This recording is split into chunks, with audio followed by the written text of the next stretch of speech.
Oh. Chavito. ¿Qué pasa? Pues es lo que yo digo. ¿Qué pasa? ¿Qué estás haciendo ahí? Ah, pues es que... ¿No ha salido Jaimito el cartero? No sé, no creo. ¿Por qué?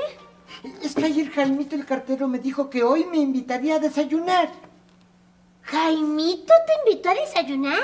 Sí, me va a dar un vuelto rehuevo. No, un huevo revuelto.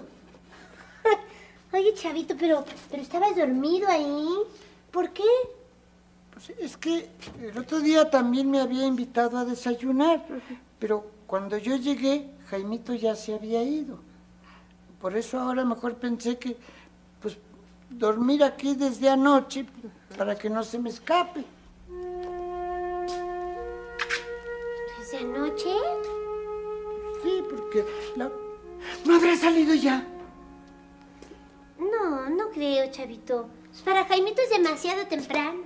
Es más, debe estar bien dormidote. ¿Tú crees? Sí. Pero si quieres, vamos a averiguarlo. Eso. ¿Ves?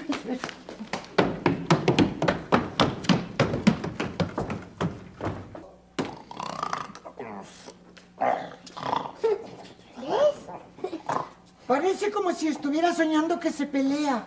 Pues es probable, porque él me contó que cuando era joven fue boxeador. ¿Jaimito fue boxeador? Sí, y precisamente por el boxeo fue que se aficionó tanto a dormir. ¿Qué tiene que ver? Pues como que siempre lo tumbaban y lo dejaban dormido. Ah. Mira, ¿quieres ver que duerme tranquilamente? A ver. Ven. 6, 7, 8, 9, fuera. Ahora lo voy a despertar. ¿Tú vas a preparar el desayuno? No, es la campana del boxeo. Ah. Ya, tranquilito, campeón. Ya. ¿Qué pasó? Pues nada, que lo estoy despertando, Jaimito. Ah, sí. ¿Qué horas son? Pues no sé, pero usted me invitó a desayunar. Ah, sí, es verdad. Espérame allá afuera mientras me baño y me visto. Sí, pero no se tarde. Ya, vamos, que déjalo que se calme. que me voy a tardar, hombre. Me baño y me visto en un santiamén.